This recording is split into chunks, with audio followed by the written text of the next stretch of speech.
할렐루야. 5월 25일 토요일 새벽 기도를 시작하겠습니다. 사도신경으로 우리의 신앙을 고백합니다.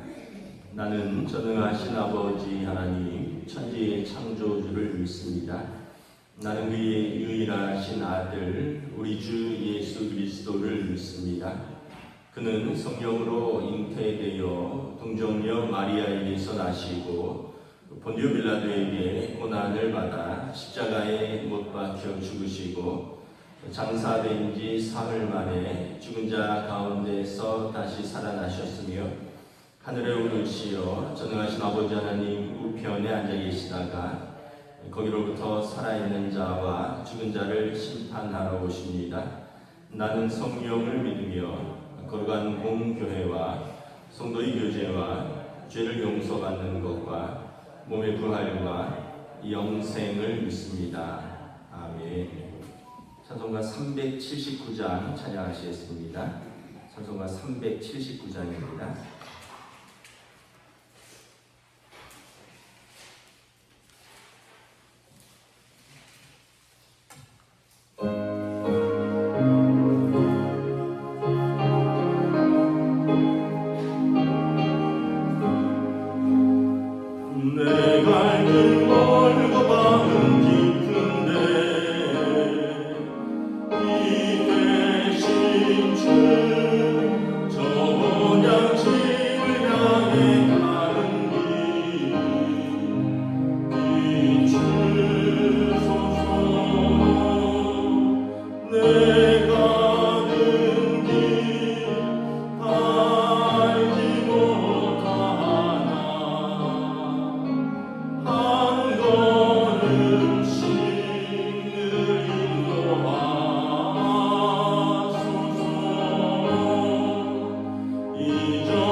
열왕기상 21장 1절에서 16절까지 말씀입니다. 열왕기상 21장 1절부터 16절 말씀입니다. 구약성경 554페이지입니다. 열왕기상 21장 1절부터 16절.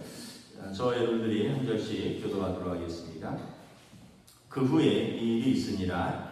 이스라엘 사람 나봇에게 이스라엘에 포도원이 있어 사마리아의 왕 아합의 왕궁에서 가깝더니 아합이 나봇에게 말하여 이르되 내 포도원이 내 왕궁 곁에 가까이 있으니 내게 주어 채소밭을 삼게 하라. 내가 그 대신에 그보다 더 아름다운 포도원을 내게 줄 것이요 만일 내가 좋게 여기면 그 값을 돈으로 내게 주리라. 나봇이 아합에게 말하되 내 조상의 유산을 왕에게 주기를 여호와께서 금하실지로다 하니 이스라엘 사람 나봇이 아합에게 대답하여 이르기를 내 조상의 유산을 왕께 줄 수 없다 하므로 아합이 근심하고 답답하여 왕궁으로 돌아와 침상에 누워 얼굴을 돌리고 식사를 아니하니 그의 아내 이세벨이 그에게 나와 이르되 왕의 마음에 무엇을 근심하여 식사를 아니하나이까? 왕이 그에게 이르되 내가 이스라엘 사람 나봇에게 말하여 이르기를 내 포도원을 내게 주되 돈으로 바꾸거나 만일 내가 좋아하면 내가 그 대신에 포도원을 내게 주리라 한즉 그가 대답하기를 내가 내 포도원을 내게 주지 아니하겠노라 하기 때문이로다. 그의 아내 이세벨이 그에게 이르되 왕이 지금 이스라엘 나라를 다스리시나이까? 일어나 식사를 하시고 마음을 즐겁게 하소서. 내가 이스라엘 사람 나봇의 포도원을 왕께 드리리이다 하고 아합의 이름으로 편지를 쓰고 그 인을 치고 공하여 그의 성읍에서 나봇과 함께 사는 장로와 귀족들에게 보내니 그 편지 사연에 이르기를 금식을 선포하고 나봇을 백성 가운데 높이 앉힌 후에 불량자 두 사람을 그의 앞에 마주 앉히고 그에게 대하여 증거하기를 내가 하나님과 왕을 저주하였다 하게 하고 또 그를 끌고 나가서 돌로 쳐 죽이라 하였더라. 그의 성읍 사람 곧 그의 성읍에 사는 장로와 귀족들이 이세벨의 지시 곧 그가 자기들에게 보낸 편지에 쓴 대로 하여 금식을 선포하고 나봇을 백성 가운데 높이 앉히매 때 불량자 두 사람이 들어와 그의 앞에 앉고 백성 앞에서 나봇에게 대하여 증언을 하여 이르기를 나봇이 하나님과 왕을 저주하였다 하며 우리가 그를 성읍 밖으로 끌고 나가서 돌로 쳐 죽이고 이세벨에게 통보하기를 나봇이 돌에 맞아 죽었다 하니 이세벨이 나봇이 돌에 맞아 죽었다 함을 듣고 이세벨이 아합에게 이르되 일어나 그 이스라엘 사람 나봇이 돈으로 바꿔주기를 싫어하던 나봇의 포도원을 차지하소서. 나봇이 살아있지 아니하고 죽었나이다. 아합은 나봇이 죽었다 함을 듣고 이스라엘 사람 나봇의 포도원을 차지하러 그리로 내려갔더라. 아멘. 할렐루야. 오늘 토요일 새벽 기도에 나오신 우리 성도들을 주님의 이름으로 환영하고 축복합니다. 우리 서로 한번 인사하겠습니다. 한 주간 평안하셨습니까? 네. 또 새벽에 또 교회 오신 분들은 웬 또 물이 바닥에 떨어져 있는가 해서 또 걱정하실 텐데 지난 목요일부터 천장에서 누수가 있더라고요. 그래서 어제 오늘 이렇게 보니까 아마 물은 높은 곳에서 낮은 곳으로 흐르니까 아마 3층에서 어디 누수가 되는 것이 아닌가 이런 생각을 하고 있습니다. 하여튼 그렇게 아시면 되겠습니다. 우리가 새벽에 열왕기상 말씀을 보고 있는데 아합과 이세벨의 그 악행에 대해서 계속해서 성경은 기록하고 있습니다. 아합은 이제 북이스라엘의 왕이고요. 또 이세벨은 그의 아내인데 이방 여인입니다. 아합이 어떤 경제적인 또 정치적인 고려로 이방 여인과 결혼을 하였고 그리고 그 여인이 이제 이방의 신들 바알 신과 아세라 신을 가져왔을 뿐만 아니라 열왕기상 21장 26절에 보면 예로부터 아합과 같이 그 자신을 팔아 여호와 앞에 악을 행한 자가 없음은 그를 그의 아내 이세벨이 충동하였습니다. 이렇게 기록하고 있습니다. 아합 자체도 이제 악한 왕이지만 그걸 부추긴 아내 이세벨이 대부분 이를 충동하였다라고 성경은 기록하고 있습니다. 우리가 이걸 보면서 두 가지가 생각나죠. 하나는 우리가 어떻게 살든지 하나님이 평가하신다라는 거고요. 두 번째는 부창부수라고 이제 서로 배우자를 잘 만나야 된다. 우리가 선한 사람을 만나면 선한 영향력으로 서로가 이렇게 성장하고 별로 선하지 않고 좀 문제가 있는 사람을 만나면 같이 문제와 어려움에 빠질 수 있다는 것을 보여줍니다. 아합은 이세벨이 그를 충동하여서 여호와 앞에서 그와 같이 악을 행한 자가 없었음이라 기록하고 있습니다. 오늘 사건은 나봇의 포도원 사건으로 알려져 있는데 이제 왕궁 근처에 나봇이라는 사람이 가진 포도원이 있었습니다. 그런데 아마 왕궁에서 내려다 보니까 그 밭이 보기가 좋았던 것 같습니다. 널찍하고 뭐 양지고 왕궁 옆에 이러한 곳이 있는데 내가 저 밭을 사서 2절에 보면 채소밭을 삼았으면 좋겠다 이렇게 아합 왕이 생각을 합니다. 그리고 나봇을 불러서 이렇게 거래를 하자고 말하죠. 내가 당신 밭이 마음에 드는데 포도원을 내게 팔아라. 그래서 만일 당신이 포도 농사를 짓기 원한다면 원하는 땅에 내가 포도원을 지을 수 있도록 땅을 주고 돈을 원한다면 내가 값을 후히 쳐주겠다. 이렇게 제안을 합니다. 그런데 나봇이 거절을 합니다. 왕이 그렇게 제안을 하면 이렇게 수락할 만도 한데 나봇이 거절한 이유가 뭐냐 하면 3절 함께 읽도록 하겠습니다. 시작. 나봇이 아합에게 말하되 내 조상의 유산을 왕에게 주기를 여호와께서 금하실지로다 하니 나봇은 율법에 이것은 하나님이 금하는 것이다 라고 대답을 합니다. 율법에 보면 이스라엘의 모든 땅은 원소유자는 하나님이십니다. 그리고 하나님께서 자기 백성에게 땅을 지파별로 분배해 주셨습니다. 여호수아에 보면 이제 이스라엘 백성이 가나안 땅에 들어가서 땅을 분배를 합니다. 각 지파의 땅의 경계가 정해져 있습니다. 그리고 율법에 의하면 그 땅을 지파 간에 서로 매매하지 못하도록 되어 있습니다. 그러면 경계가 허물어지기 때문에 그렇습니다.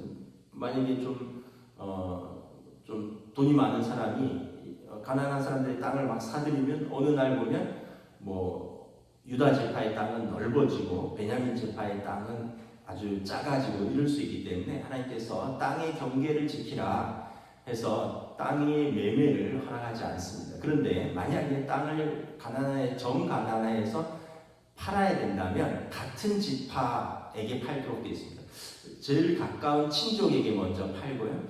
그렇지 않으면 같은 지파 안에서 팔라는 거예요. 그러면 이제 그 지파의 경계는 지켜지니까 뭐 예를 들면 뭐 이런 겁니다. 만약에 어디 강원도 어디 좋은 휴양지에 뭐 이렇게 땅을 사는데 강원도 사람끼리만 사고 팔아라. 외지인들에게 팔지 말아라. 근데 나중에 보니까 외지 돈 많은 사람들이 들어와서 뭐 강원도나 제주도의 땅을 잔뜩 사놓고 정작 그 사람들은 그 땅을 팔고 거기서 소작을 하고 있다거나 아니면 거기서 떠나 있다거나 그렇게 되는 경우를 방지하기 위해서 율법에 하나님은 땅은 지파 간에 팔지 않도록 그렇게 금하고 있고요.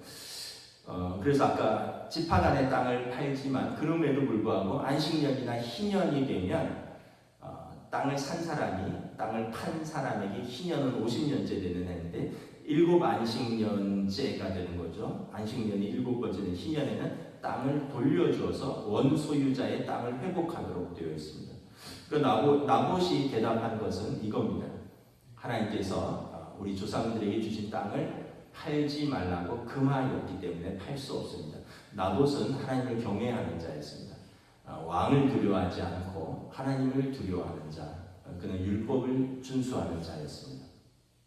4절에 보니까 왕이 이 답변에 반박을 할 수가 없습니다. 왜냐하면 이스라엘의 왕은 누구보다도 율법을 잘 알고 있고 율법의 준수자고 또 율법을 가지고 백성을 통치하는 하나님의 대리자인데 백성이 율법이 그렇다는데 왕이 어찌하겠습니까? 그런데 화병이 들었습니다. 밥도 안 먹고 그냥 침상에 들어가서 나오지도 아니했다 이렇게 성경은 기록을 하고 있습니다.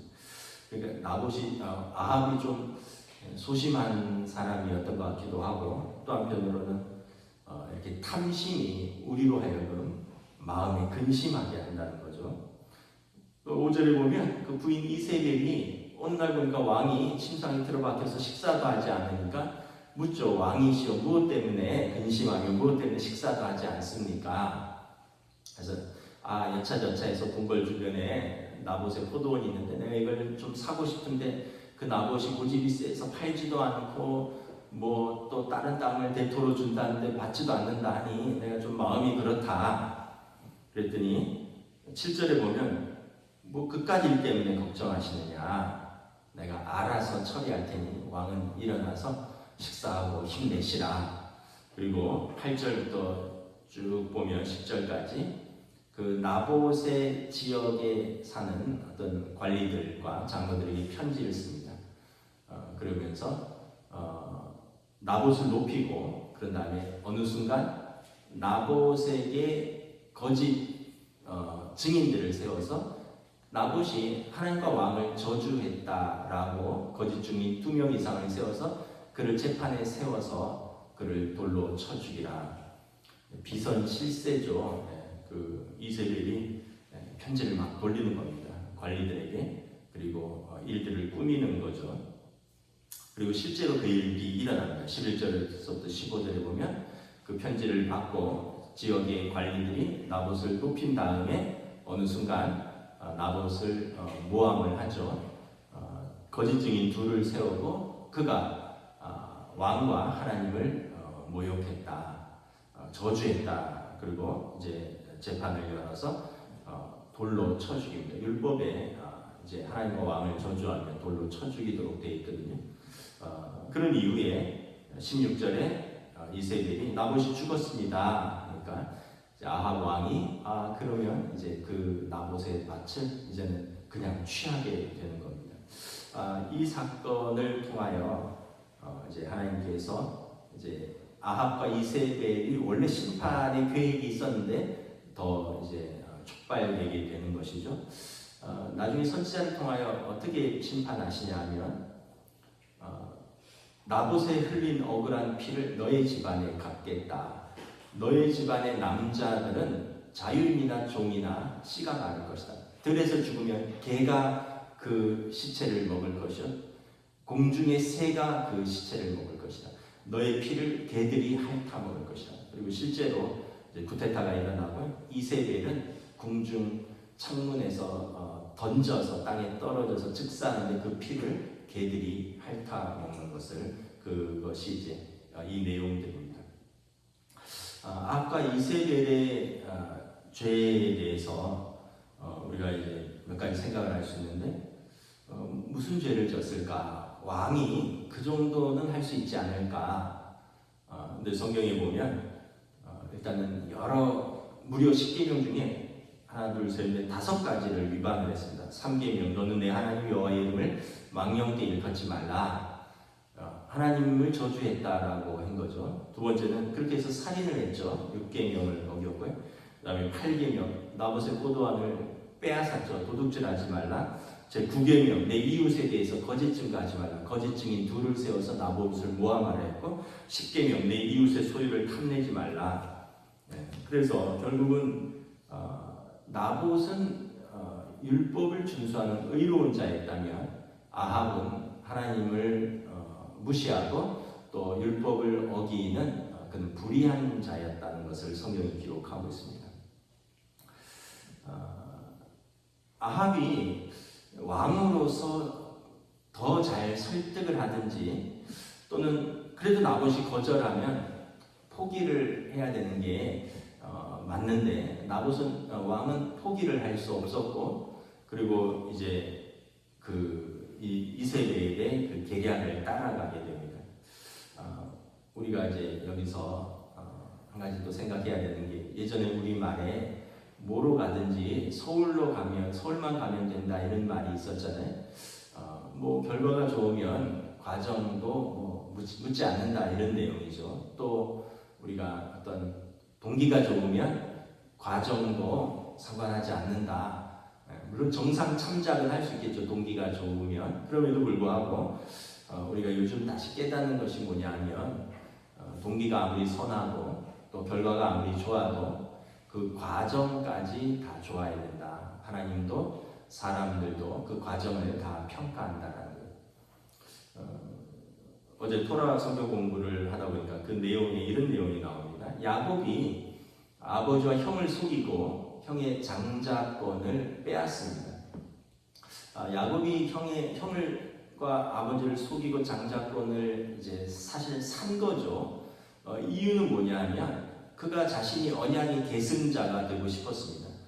할아버지 아브라함, 아버지 이삭을 통해서 내려오는 그 언약의 후손이 자기는 차남이기 때문에 법적으로 장남에게 계승되기 때문에 자기가 그 언약의 계승자가 되고 싶었다는 거죠. 좋은 말로 하면 거룩한 열망이 그에게 있었다는 것입니다. 그리고 또 자기가 판단할 때 형은 아버지와 할아버지의 언약을 계승할 만한 자질이 되지 못한다라고 판단했습니다. 에서는 육신적인 사람이고 그냥 눈에 보이는 대로 그냥 감정에 이끄는 대로 행하고 사는 사람이었기 때문에 야곱이 볼 때 자신이 언약의 계승자로서 적합하다. 그래서 형이 사냥하고 배고프어서 와서 할 때 팥죽 한 그릇에 형의 장자권을 사고 나중에 눈이 어둡고 귀가 어두운 아버지 이삭이 유언할 때 형처럼 이렇게 몸에 털옷을 입고 가서 형을 처럼 연기하고 형의 아버지의 축복을 받아옵니다. 우리가 그 결과는 잘 알고 있죠. 결국 이 언약의 계승자는 아브라함, 이삭, 야곱이 됩니다. 에서가 아니라. 그런데 야곱은 그 과정에서 자신이 아버지를 속였던 것에 대한 대가를 자신이 온전히 감당해야 됐습니다. 결국 형과 아버지를 피해서 20년간 고향을 떠나야 되고요. 그리고 떠난 사이에 사랑하는 어머니가 돌아가셨는데 임종도 보지 못했고, 그리고 하란에서 외삼촌 집에 기거하면서 아내를 얻기는 했지만 그 외삼촌이 라반이 그를 10번이나 속입니다. 자기가 형과 아버지를 속인 것에 10배를 받는 거죠.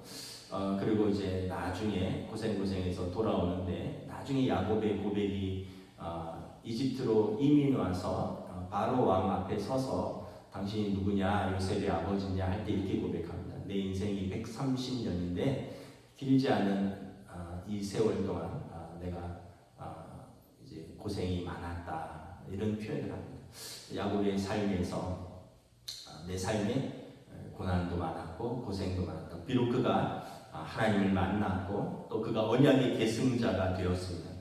그의 의도도 사실은 나름대로 거룩한 열망이었고 결과도 언약의 계승자로 좋았지만 그럼에도 불구하고 야곱이 자신의 삶에서 그가 과정에서 올바르지 못했던 것들을 온전히 이렇게 삶으로 감당하는 것을 대가로 치러야 하는 것을 바라봅니다. 우리 삶도 그렇습니다. 우리도 우리가 뭐 다 너를 위한 거야 뭐 이렇게 얘기를 하고 또 다 우리를 위한 거야 이렇게 얘기를 하면서 어떤 과정을 생략하거나 과정을 소중히 여기지 않고 어떤 결과만을 생각하고 달렸던 모습들이 있습니다. 그런데 그 과정을 소중히 여겼지 않았던 것에 대한 또 대가들이 있는 것을 봅니다. 사람들이 정상의 자리에 올라가면 변질되고 유혹받는 것이 있는 것 같습니다. 나는 특별하다, 나는 다른 사람들과 다르다라는 그런 생각입니다. 왜냐하면 그가 쌓아온 업적과 경험이 있거든요. 아인슈타인이 그런 말을 했습니다. 사람들은 자기의 경험으로 세상을 본다. 그런데 세상은 그 사람의 경험으로 만들어지지 않았다. 이런 말을 했어요. 모든 사람들은 자신의 경험으로 세상을 보기 때문에 이제 의견 충돌이 있는 거죠. 그런데 아인슈타인이 볼 때는 그런데 세상은 그 사람의 경험으로 만들어지지 않은 거예요. 이제 우리가 어떤 정상의 자리에 올라가면 유혹받는 것이 나는 특별하다, 나는 다른 사람하고 다르다, 나는 그런 경험이 있고 그런 성취가 있다. 그래서 다른 사람들을 동등한 인격으로 대우한다기보다는 자기가 부리는 존재, 자기 목적을 위한 수단으로 이용을 합니다. 그래서 최근에 어떤 유명한 반려동물 전문가가 지금 직원들이 막 폭로하면서 굉장히 어려운 지경에 놓였죠. 어제 해명 인터뷰를 내놨는데 이제 자기는 이 일을 하지 않겠다. 회사 문 닫고 더 이상 이걸 하지 않겠다. 뭐 이런 해명성 인터뷰를 내놨어요.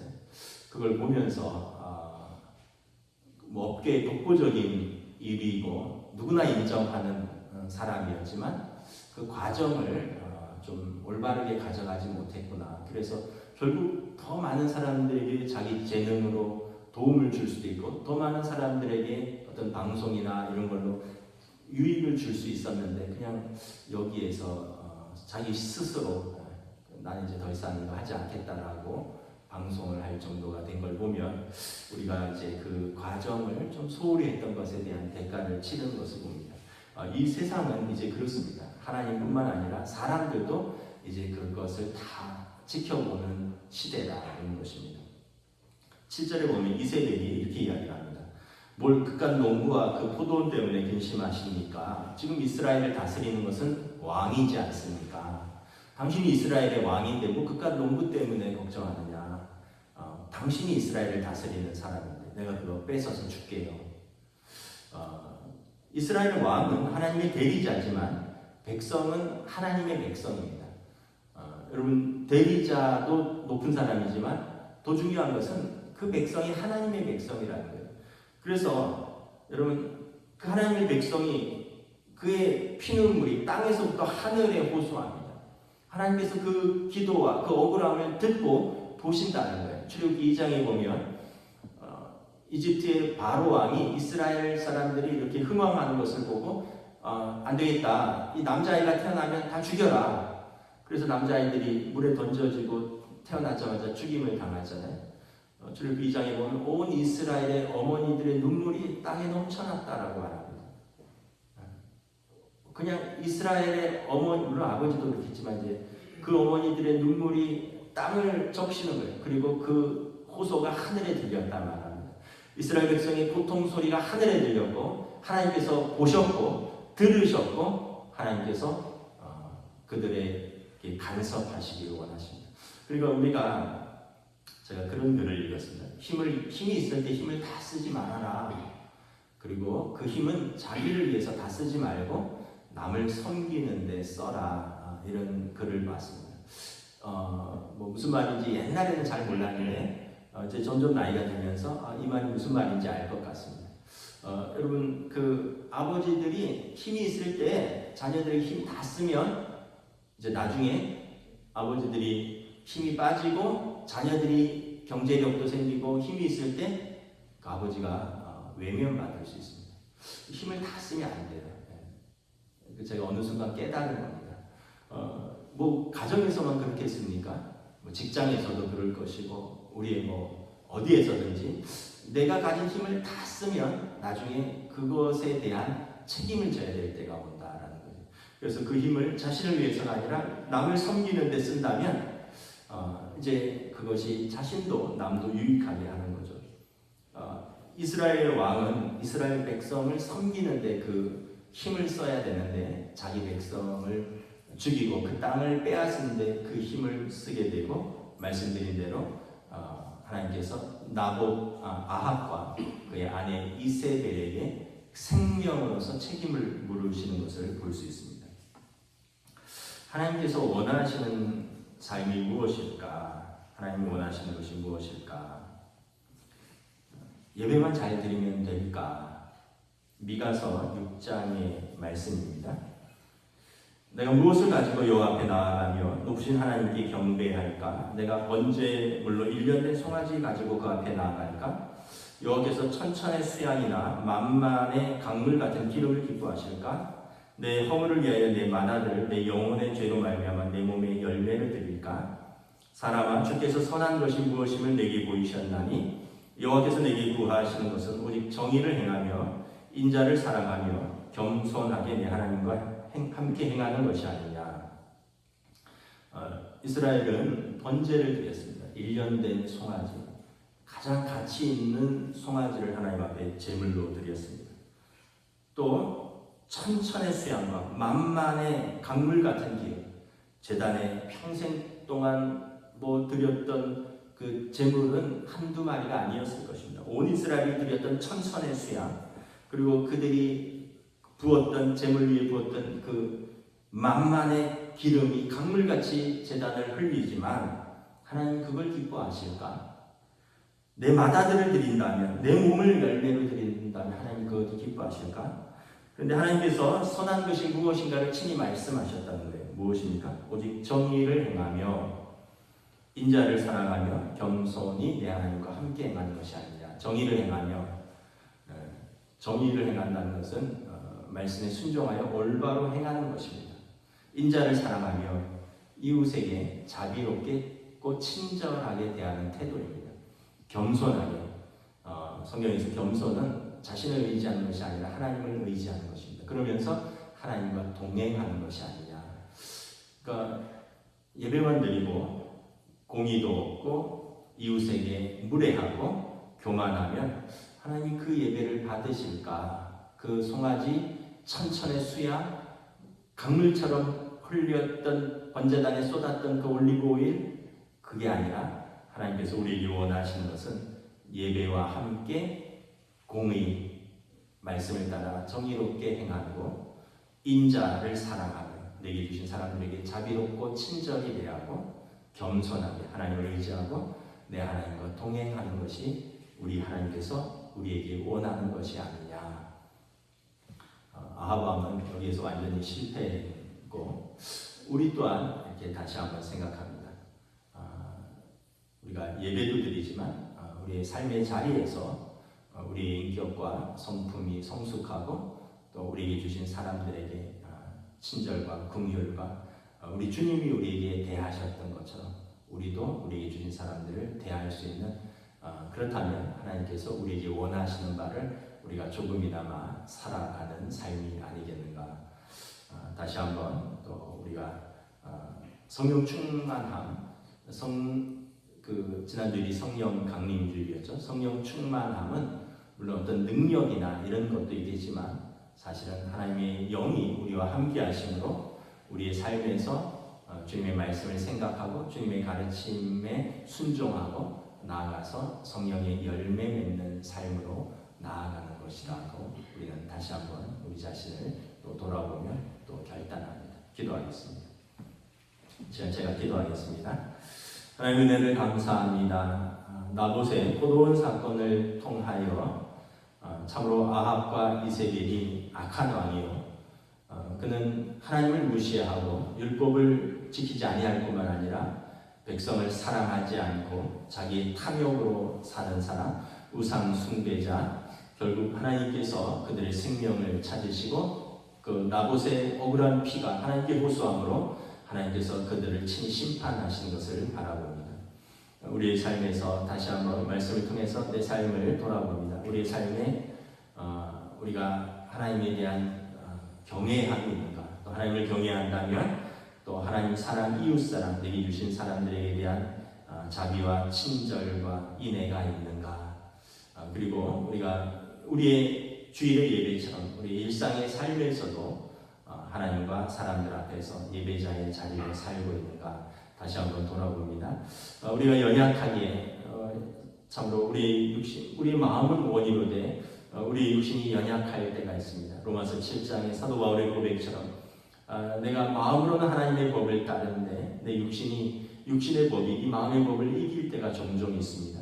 그러므로 우리가 내 힘으로 사는 것이 아니라 겸손하게 하나님과 동행하는 것, 성령의 생명의 법이 죄와 사망의 법에서 우리를 해방하는 성령님의 인도하심에 순종하는 믿음의 삶을 허락하여 주시옵소서. 그래야 우리의 삶에서 하나님 기뻐하시고 또 하나님과 동행하며 또 성령의 열매 맺는 저희들의 삶으로 인도하여 주시옵소서. 감사를 드리오며 우리 주 예수 그리스도 이름으로 기도드리옵나이다. 아멘. 하늘에 계신 우리 아버지의 이름을 거룩하게 하시며 아버지의 나라가 오게 하시며 아버지의 뜻이 하늘에서와 같이 땅에서도 이루어지게 하소서. 오늘 우리에게 일용할 양식을 주시고 우리가 우리에게 잘못한 사람을 용서하여 준 것 같이 우리 죄를 용서하여 주시고 우리를 시험에 빠지지 않게 하시고 악에서 구하소서. 나라와 권능과 영광이 영원히 아버지의 것입니다. 아멘.